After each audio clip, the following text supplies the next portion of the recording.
Ok, donc on va commencer le deuxième match standard. Donc le match-up précédent était quand même assez complexe. Le Mirror Match Boros, ça présente généralement beaucoup de game state compliqués. Il faut jouer autour de plusieurs sorts.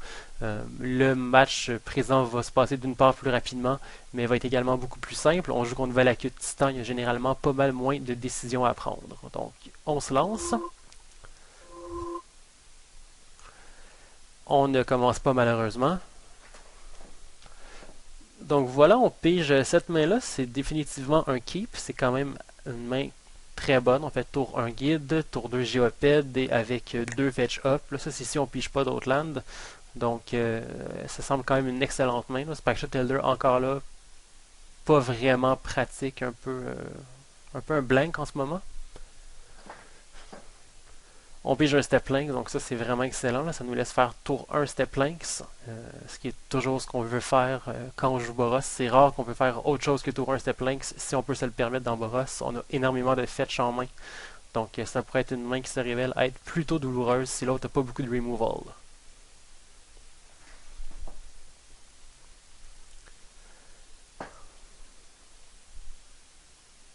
Euh, je tiens à m'excuser d'avance, il va y avoir un léger délai. L'adversaire va prendre son temps avant de répondre. Peut-être qu'il se faisait livrer une pizza ou je sais pas quoi. Donc il va y avoir un certain délai. Veuillez m'en excuser.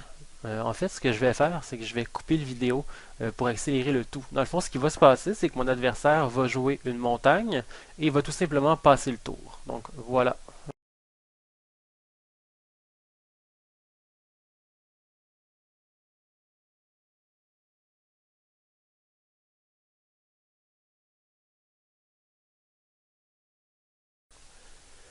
Donc on reprend. On vient de piger Burst Lightning. Donc là, j'ai deux options. Soit je joue Goblin Guide avec un Fetchland, par exemple Scalding Tarn, et j'attaque. Soit je joue Scalding Tarn et je joue Plated Geopede après avoir attaqué. Les deux options ont des mérites différents. D'une part, si je joue Goblin Guide, je joue davantage autour de Pyroclasme. Donc, c'est pas toutes les listes de Valakut qui jouent Pyroclasme main, mais il y en a définitivement, j'en ai vu en ligne qui ont joué.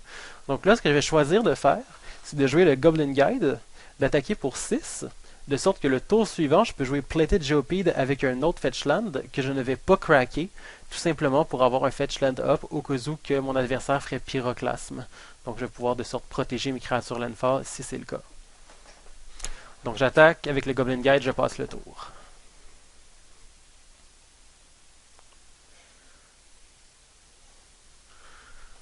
Mon adversaire joue Arrow, ce qui lui laisse encore l'option de faire Pyroclasme.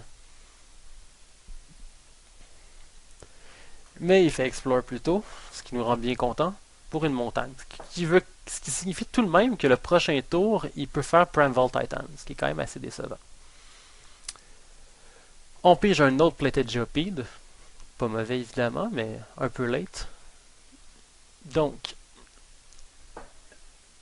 dans le fond, les options, du moins probablement la seule bonne option, c'est de jouer un Fetchland, d'attaquer avec les deux créatures, de sorte de rendre notre adversaire à 10 et de jouer un Géopède.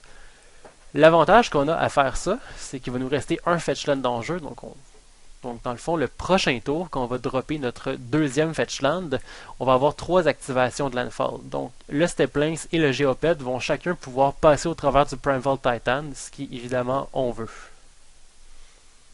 Tandis que si je fetch tout de suite, le tour suivant, mes créatures vont juste se faire détruire par le titan. Puis bon, ça a les vertus de jouer autour de Pyroclasme si jamais il l'a. Étant donné qu'on a quand même deux créatures Landfall, ça peut valoir la peine.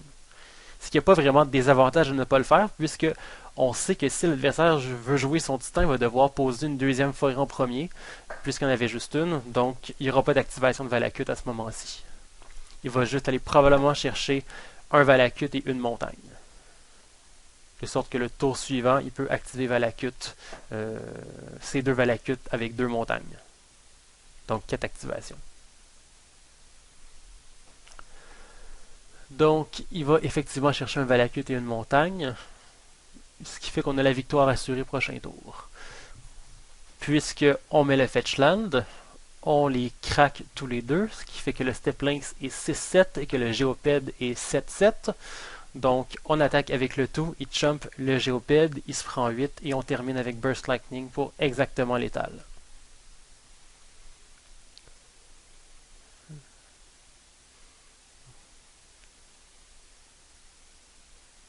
Évidemment, si on avait commencé, ça aurait été encore mieux. Il faut quand même qu'on pige une bonne main pour Battistan si lui en pige une bonne on the draw. Mais on a pigé une plutôt bonne main et il n'a pas joué de removal, donc ça a fait la job. Donc on passe en game 2.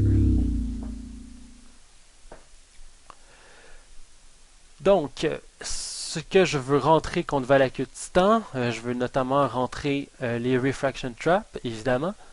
Je veux rentrer les Cut of the Hammer, qui est quand même excellent, et les Mark of Mutiny. Ce que je veux enlever, Sword of Body and Mind, c'est trop lent. Burst Lightning, c'est pas particulièrement bon. Ça peut être pratique de se garder du reach, mais d'avoir 8 burns, c'est quand même trop. On préfère rentrer des meilleures cartes. On garde quand même les Journey to Nowhere. Souvent, quand on va à la queue de Titan, il est un peu trop tard quand on les joue, mais il y a toujours possibilité qu'ils jouent, par exemple, Worm Coil Engine, on l'a vu tantôt, il l'a révélé. Il y a aussi des chances qu'ils jouent Overgrown Battlement, on l'a pas vu, mais c'est une éventualité. Donc, dans ces cas-ci, Journey est vraiment excellent. Je pense que je rentre 2 cotes, si je me rappelle bien. Idéalement, peut-être que même les 3 ça aurait été une bonne idée. J'enlève les Spike Elder parce qu'évidemment c'est beaucoup trop lent pour les match-ups où le seul but c'est de rentrer du dégât le plus rapidement possible. Donc je crois qu'idéalement j'aurais rentré le 3e cut pour probablement un Lightning Bolt. Mais même là c'est discutable. Donc c'est quand même une stratégie de sideboard qui est satisfaisante.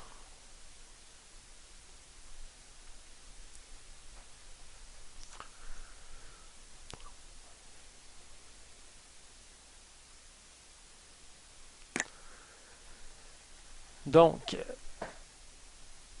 évidemment, on commence pas. On pige une main qui est quand même bonne, mais est pas excellente. Dans le sens que, évidemment, vu qu'on est on the draw, on aurait bien aimé pouvoir avoir un one drop, ce qui n'est pas le cas pour l'instant. Toutefois, on a toutes nos couleurs de mana, on a beaucoup de fetch, et on a, comme je suis en train de pointer frénétiquement, Mark of Mutiny, qui, contre Valakut Titan, ça fait vraiment la job. Contre Eldrazi Realms, c'est pas si bon, de sorte que souvent ils peuvent juste jumper la créature qu'on vole avec des plantes ou bon, peu importe. Mais contre Valakut Titan, quand on vole généralement le Primeval Titan, là, on a vraiment gagné, là, à moins qu'on ait vraiment pas passé de dégâts dans des big games. Donc on pige Adventuring Gear, ce qui nous laisse faire un tour 1 play, ce qui est pas décevant. On passe le tour. Évidemment, ça sert à rien de se garder Bolt up. Là. Bolt, c'est vraiment juste du reach dans ce match-up-là. Il joue un Valakut en jeu de taper, donc il vient probablement de le piger.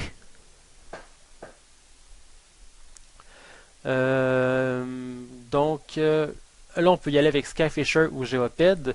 Bien, oui, c'est sûr que Skyfisher, ça joue pas autour de Pyroclast, mais d'un autre côté, il est un peu tôt pour se reculer d'un land drop avec le Skyfisher. Donc, on y va de toute évidence par le Géopède.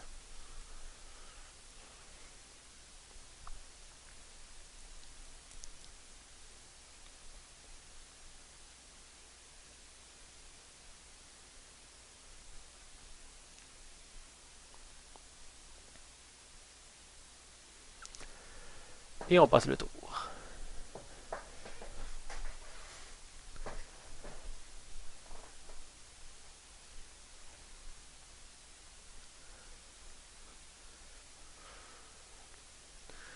L'adversaire joue Arrow, donc il y a toujours une chance qu'on se fasse jouer un removal. Évidemment, si c'est pas le cas, ça va être vraiment plaisant, mais si je me rappelle bien, c'est le cas, voilà. On se fait pyroclasmer, donc on perd le Géopède.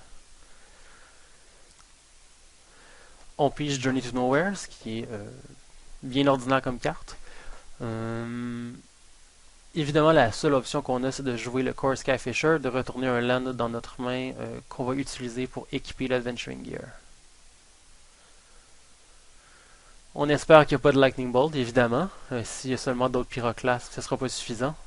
Donc voyons voir qu'est-ce que l'adversaire va faire. Il n'y avait probablement pas de Lightning Bolt, sinon il l'aurait fait durant son tour, puisque là, si on joue un Fetch Land, eh bien, il ne peut plus répondre par Bolt. Donc on va évidemment jouer un Fetch Land, laisser résoudre, comme je l'ai spécifié dans la précédente vidéo, puis attaquer pour 6, parce que là, dans le fond, on est out of Bolt Reach. Donc on en profite. On va également suivre avec Core Skyfisher par la suite.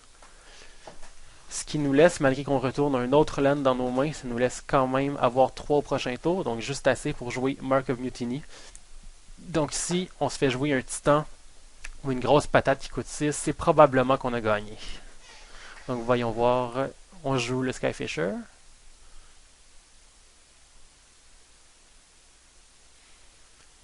Et on passe le tour. On a aussi Lightning Bolt en main qui pourrait être pratique là, pour lui faire des dégâts supplémentaires, si jamais c'est nécessaire.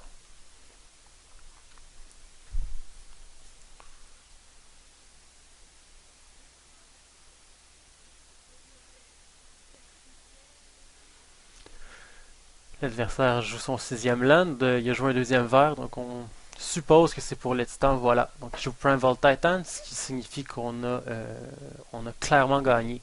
Donc si on fait un calcul rapide, on va jouer un Fetch Land, ce qui va faire un Core Skyfisher 6, plus l'autre 8, plus le Titan 7, 15, plus 2 Land Drop, 19.